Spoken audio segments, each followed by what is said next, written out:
What's your first question? You don't know where we're at? Want me out of here? No, do you know where we're at? We ain't in Des Moines, baby. Feel like we're in Des Moines. Feel like we're in Des Moines. It's like America goes in and go, we'll just turn this area into America. Eat me. I love that attitude. You know, you're surrounded by Oklahoma folk here That's today. right. That's right. We got any Sooners in the house? Oh! Sooner or later. We're at Camp Phoenix in Afghanistan, and believe it or not, this is the nicest city in the whole freaking country. So these people over here are fighting the perimeter to keep the evil beat off, and me and Big Ted, Uncle Ted, come over here and entertain tonight. So that's what we're going to be doing. How's it feel to be surrounded by Oklahoma? Oh, it feels great, man. This is as safe as I felt the whole trip. Other than flying in, them letting me hold that 60 caliber. I felt pretty safe about that. What would you like to say to the troops and the folks back in Oklahoma about these guys here? Oh, these guys here are great. They're out here in the middle. You wouldn't believe I flew a helicopter in here. This is the pits of hell. You ought to see. Everybody ought to have to fly over this and see exactly where this is. It's unbelievable terrain. You can get hit from anywhere at any time. It's a very dangerous business. And they're keeping the evil on the run over here, so we don't have to mess with them back home. God bless them all. That's why we're here to show our appreciation. We love warriors with machine guns. It's been 3 years since the Taliban was driven from Afghanistan. In that time, power has been consolidated in a legitimate government. An army is being raised from the ashes that is rapidly quenching, fighting terrorism like a flood pouring through a grass fire. A business and construction boom is replacing the booms of bombs and guns, bringing back many young refugees who grew up in Pakistan where their families fled the constant wars. I got 4 children, 2 sons and 2 daughters, and also my parents living with me too. My father works and he has a firewood shop. He sells firewood. And I got 6 brothers, but me 7. I am the oldest one, the older one. 3 years changed very good when the American army came to Afghanistan. We were feeling still very better, and we changed very good. It means we are happy, very happy. At the base of this resurgence of stability is the still strong coalition presence in camps like Phoenix throughout Afghanistan. Each base camp has a different mission. The mission of Camp Phoenix is to support the recruitment and training of the Afghanistan National Army, ANA. They're doing outstanding. Marked improvement with each iteration. Next time, we're going to have to make it a little bit tougher for them. Soldiers of Task Force Phoenix live on this and several networked bases and work at Kabul Military Training Center, KMTC, the military training center for the ANA, mentoring the leadership, aiding in the training of tactics, weapons, and specific military occupational skills, then assisting with and advising in the execution of combat missions on the still restive borders of the country. Very good. You got both targets. Good job. Daily camp life generally begins with a run to the latrine, generally a 1 to 2 minute run from the quarters. It's like an RV without wheels. Then there are porta-johns from one end of the camp to the other. In a crowded camp, it's not unusual to run into a full house. A morning shower would take you to another tent. Again, an RV-type atmosphere, but hot showers beat a sponge bath any day. Uniform on. It's now 05:30, time to hit the chow hall. It's filling and breakfast is often the best meal of the day, omelets, bacon, and pancakes.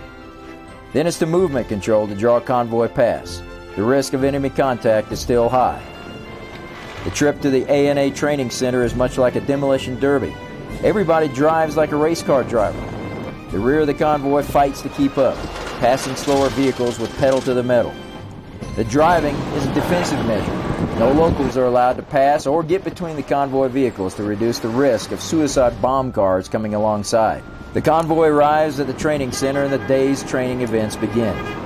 Back on the base, the Sec 4 security force soldiers man the gates and towers that ensure the security of the base and begin foot patrols in the surrounding villages. The work on the gates is repetitive, less than exciting, but a crucial part of the security in a camp where everyone carries a loaded weapon at all times. The patrols have at times drawn fire. However, for the most part, the patrols are uneventful, providing a walk through a different world of homes made of mud forts, hand pumps providing water, open sewers, tent-dwelling Bedouins, sheep herds, farms plowed with oxen and tilled by hand, open-air markets with no sanitation, and a land without toilets where humans and animals alike defecate wherever the urge finds them. This mix is peppered with a modern world of cars and highly decorated trucks nicknamed jingle trucks by the Americans, along with radios and TVs fed by satellite dishes and powered by gas generators. The traffic is crowded but completely unregulated by any traffic laws. People drive as aggressively as their vehicles' horsepower will allow. It's evening. Coalition troops come home to the security of Camp Phoenix and its network of camps. Here they can shed their individual body armor, worn constantly outside the gate, take the live round out of their weapons chamber, fuel and wash their vehicle, take a shower, get some good chow and take in a movie, either in the hooch laptop or out in the open air at least once a week. All is not stress, work, and danger. Activities at Camp Phoenix for off-duty time are varied and a considerable mite better than soldiers deployed from the camp downrange. I'm from Kyrgyzstan. 2 Russian girls provide haircuts. $4.25 plus tips. The PX is small but well stocked, attracting many visitors from other camps. The MWR has pool, video games, DSN lines to call home, and internet connections providing a higher level of home contact than ever available in previous conflicts. 5K and 10K competitive runs provide physical challenge.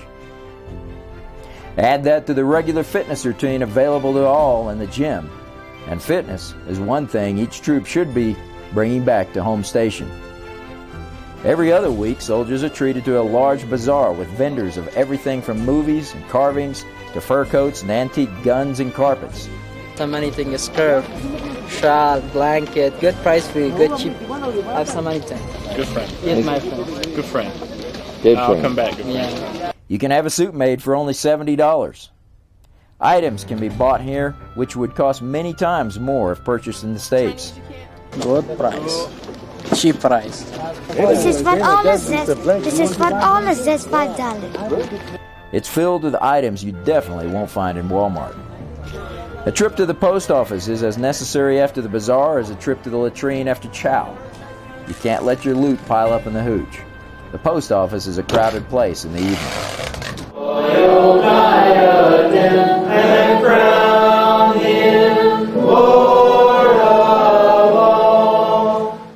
They say there's no atheists in foxholes. Of course, there are no foxholes at Camp Phoenix.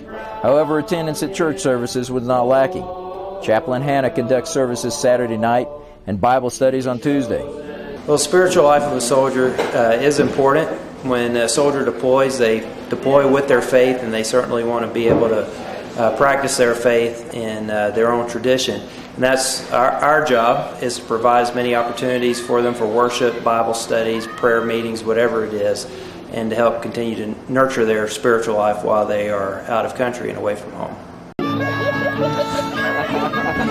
Yes, I know I miss my baby, but I know he's at home. He better be at home anyway.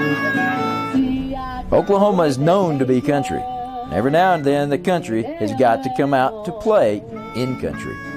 There has to be a time to hang up the patrol cap, put on the cowboy hat, and grab a guitar and mic for an old-time jam session in the cool of the evening.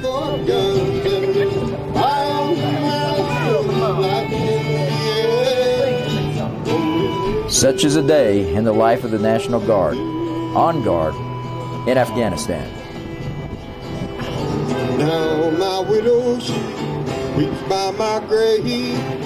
Tears flow free for the man she couldn't stay. Shot down in cold blood by gun-carried vein. All for a useless no-count, worthless claim.